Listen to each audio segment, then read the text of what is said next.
Papa Christophe Kisolokele, vous êtes un des petits-fils de Simon Kimbangu.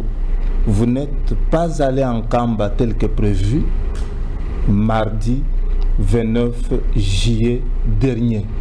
Malgré l'appel de paix que vous avez lancé, soit vous, soit votre frère Arma Djangenda, il y a toujours des polémiques à la cité. Qu'est-ce qui est à la base de ce faux pas de ce voyage d'Nkamba? Merci Mbouta François. Ce n'est pas un secret. Nous avons programmé un voyage, nous l'avons préparé et nous avons mis tout ce qu'il fallait. Nous avons prévenu tout le monde, que ce soit les autorités étatiques, que ce soit l'autorité spirituelle qui est Papa Simon Kimankianga Yankamba. Nous lui avons prévenu, nous avons prévenu tout le monde que voilà la démarche qu'on va faire. Nous venons le 29 pour rencontrer notre frère, parler en famille, parler en famille et rentrer à Kinshasa, mais au moins établir un lien pour que dans le futur, les relations, nos relations en famille puissent redevenir comme elles étaient avant. Qu'est-ce qui a fauché à ce que vous ne puissiez pas concrétiser cela? Le frein, c'est juste, premièrement, nous avons écrit, parmi les personnes qui ont été contactées, nous avons écrit au gouverneur du Congo central, parce que c'est l'autorité administrative de la province. Comme nous partons de Kinshasa vers le Congo central, on voulait qu'il soit associé à la démarche et qu'il puisse sécuriser le déplacement, parce que nous on ne voyageait pas, on voyage, notre convoi ne contient pas de militaires, c'est juste nous. C'est entre nous seulement les petits-fils de Prince Mokimbango. Et c'est pourquoi on avait dit, nous allons simplement, alors si on peut sécuriser pour qu'il n'y ait pas de dérapage, on arrive en camp, on parle avec nos frères et puis on rentre. C'était ça la vision, mais bon, le gouverneur nous a répondu que qu'il avait envoyé ses collaborateurs en Kamba, et Kamba lui a dit qu'ils avaient besoin d'être protégés, que nous venons avec des intentions malveillantes et tout ça, pendant que nous, on avait dit que nous venions avec des intentions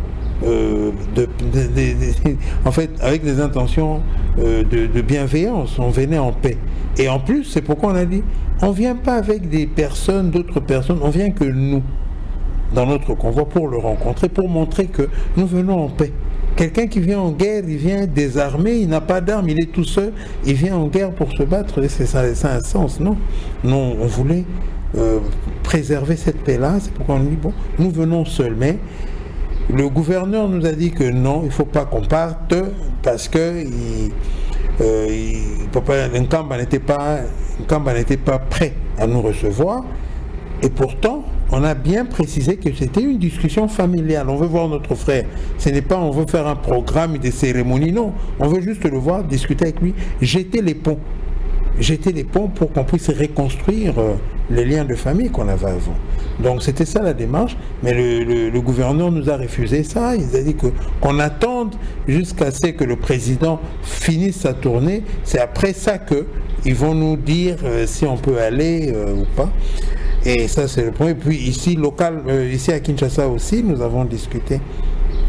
Nous avons parlé avec certaines personnes qui nous ont dit non, il faut pas aller maintenant.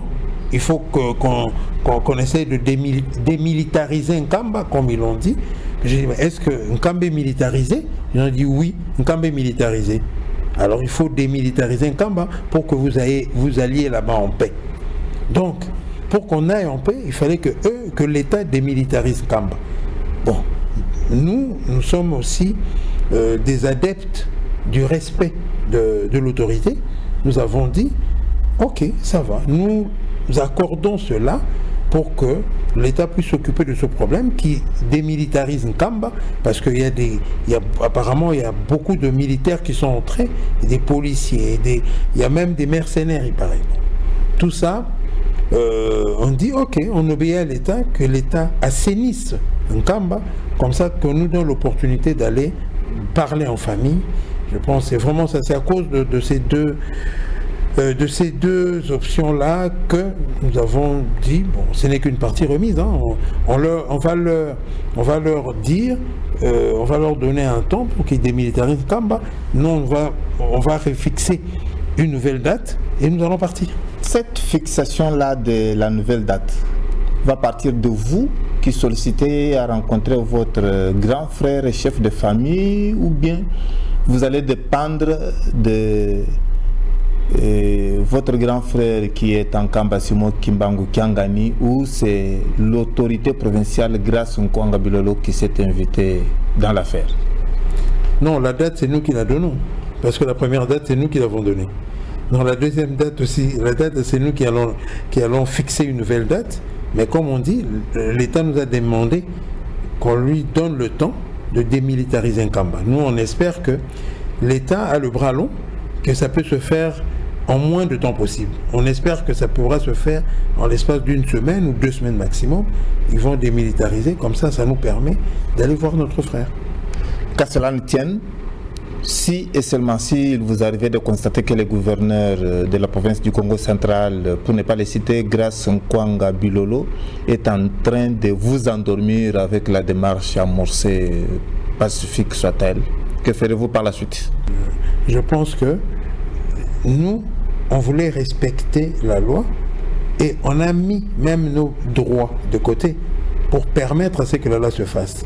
Mais nous allons sûrement fixer une nouvelle date. On n'aura pas besoin, on n'aura plus besoin qu'on nous dise ça ou ça. Non, on n'aura plus besoin de ça parce que simplement, on se serait fixé. On a dit que voilà, ils ont dit ils vont démilitariser Nkamba. On leur a demandé les délais, ils nous ont dit à peu près les délais. Donc nous allons fixer notre date déjà en fonction de ces délais-là. Et cette date-là, elle sera non négociable. Le temps passe et ne vous attend pas, nous non plus. Qu'est-ce qui va se passer le 16 août 2025 avec les bijoux qu'a construit votre frère à Luanda? C'est lui qui est là-bas. C'est lui qui est en train de construire. C'est lui qui a construit le bijou, comme vous l'avez dit. C'est lui qui a construit ça. Donc c'est lui qui est le maître, hein, qui est le maître de la cérémonie. C'est lui qui va nous dire si le programme du 16 est toujours valable. Comme ça, on fera l'inauguration du temple avant et puis on reviendra sur cette date-là si on ne la fixe pas avant le 16. On fera l'inauguration de cette grande église sans que vous n'ayez donné le modèle à ceux qui vous observent pour vous embrasser les uns les autres avec votre grand frère et chef de famille, Simon Kimbangu Kiangani, qui pourra couper le ruban symbolique. Je pense que si nous sommes là, si vous êtes en train de nous poser des questions, c'est parce que vous nous demandez qu'est-ce qui va se passer, après quoi?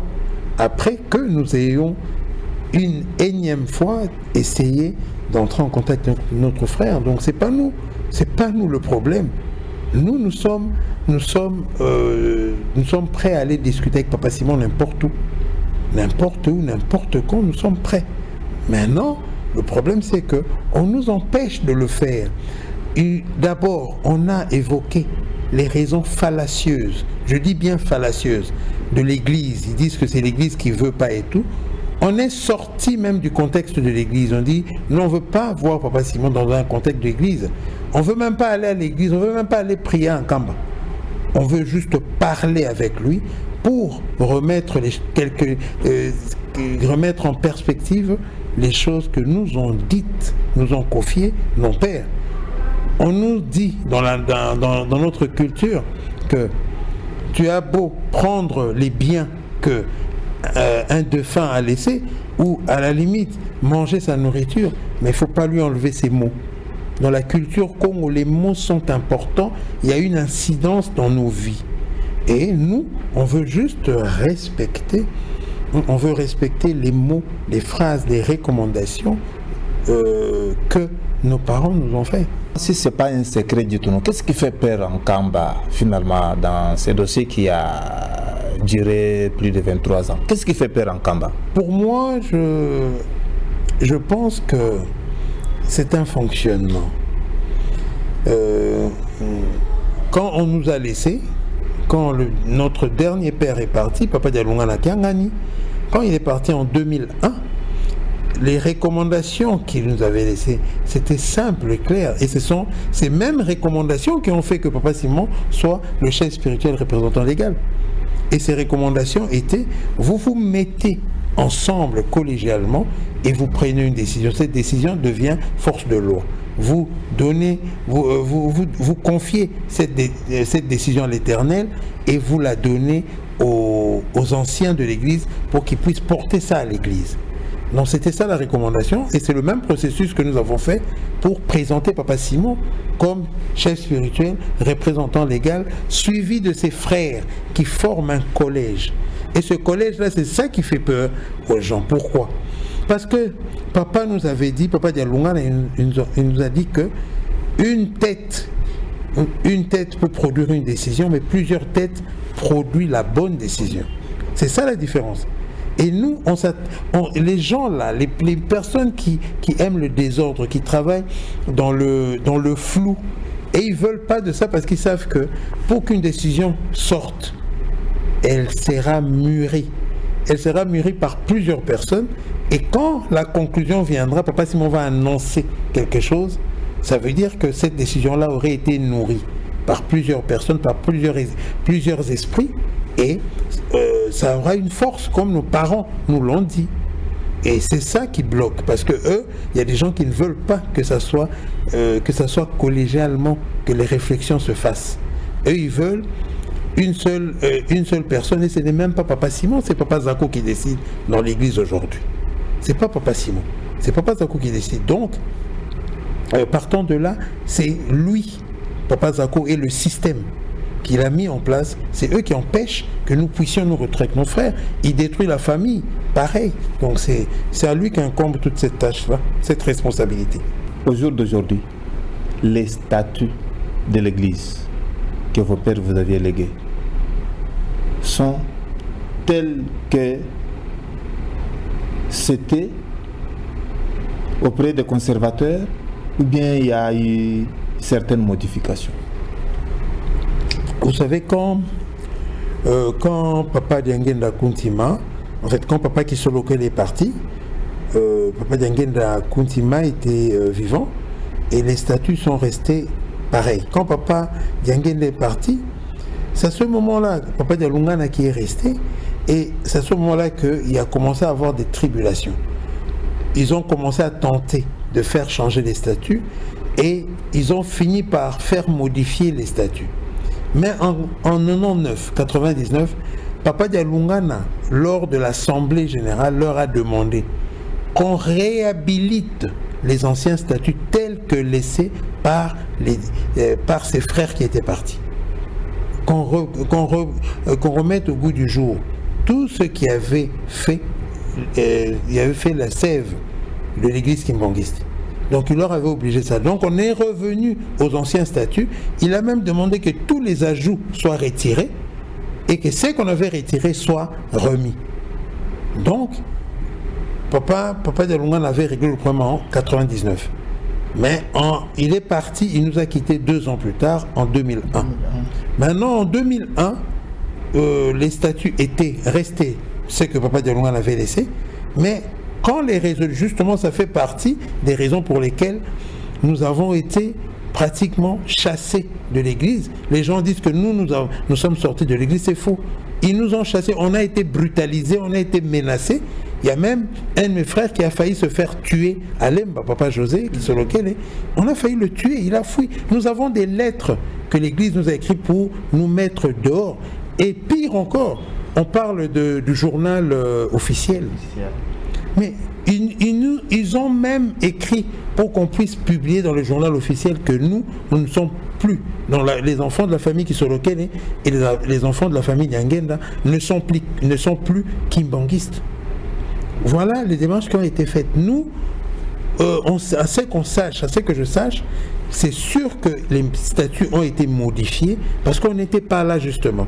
C'est pourquoi Je dis que la force, la puissance de la parole de Papa Dialungana réside dans le fait que vous êtes ensemble, battez-vous ensemble, construisez ensemble, mourrez ensemble. Parce qu'il savait qu'en faisant ça, on allait protéger le bien nous légué par nos parents. De votre côté, vous puissiez avoir le boche de la rectification des erreurs pour extirper les ajouts, et comme ça, si et seulement si ça s'est matérialisé à ce que vous puissiez embrasser votre grand frère et chef de famille, vous puissiez en débattre une fois pour toutes, ou bien vous voyez qu'il faut d'abord y arriver et faire d'une pierre deux coups? Moi, je pense que dans l'état actuel des choses, ça c'est mon point de vue, hein, je ne porte pas le point de vue de la famille, je ne suis pas le porte-parole de la famille. Mais à mon humble avis, moi je pense que la première rencontre, c'est des rencontres, c'est juste une rencontre informelle. On veut se voir, on veut juste se voir, enlever un peu les zones d'ombre autour de nous par rapport à nos relations, enlever toutes ces zones d'ombre et rétablir un lien, un pont, c'est tout. C'est pourquoi on ne veut pas mélanger l'église avec la famille. Parce que nous sommes en train de partir. Papa Simon, aujourd'hui, il a 74 ans. Il a 74 ans. Moi, aujourd'hui, j'ai 59 ans. Dans quelques mois, j'aurai 60 ans. Et la toute dernière de notre famille, elle a 54 ans. Donc, on est plus jeune. On est en train de partir. Maintenant, c'est le legs. Qu'est-ce qu'on va léguer? Quel est l'héritage qu'on va laisser pour les générations futures? Parce que tout se tient d'abord dans la famille. C'est pourquoi vous voyez qu'on se bat pour que le lien de famille revienne au beau fixe avant que nous partions. Sinon, nous allons laisser l'hécatombe ici derrière nous. C'est pourquoi nous voulons arranger nos liens de famille et ainsi préparer le lit pour l'avenir de notre grande famille, surtout l'avenir du nom Kimbangu. C'est ça qui nous intéresse. La réparation des liens de famille vous prend plus de 23 ans. Voyez-vous que l'extirpation des ajouts pour revenir à l'initial pourra être facile dans peu de temps? Moi, je pense que rien n'est facile. Rien n'est facile. C'est pourquoi on dit en priorité c'est nos liens de famille. Parce que ça sera difficile aussi parce que il y a eu le temps s'est écoulé, il y a eu des choses qui se sont dites, des choses qu'on doit réparer, on doit penser les plaies, on doit cicatriser même ces plaies-là, et après nous verrons le reste. Moi je pense que si au niveau de la famille, nous arrivons à revenir sur nos liens, sur nos relations, le reste se fera plus facilement. Chiton, dans le message de paix, vous dites que votre grand frère et chef de famille, Papa Simon Kimbangu Kiangani, n'est pas contre vous. Mais qu'est-ce qu'il faut faire ou sur quel accélérateur faut-il maintenant appuyer pour que vous puissiez vous embrasser les uns les autres et servir de leçons à ceux qui doutent encore de cette réconciliation qui n'a que trop duré? Je pense que nous avons besoin de l'apport de tous, parce que aujourd'hui le pays se réclame de Papa Simon Kimbangu. Et nous avons vu le chef de l'État, le président Félix-Antoine Tshisekedi Tshilombo, nous demander ça officiellement. Il a demandé à ce que nous nous mettions ensemble.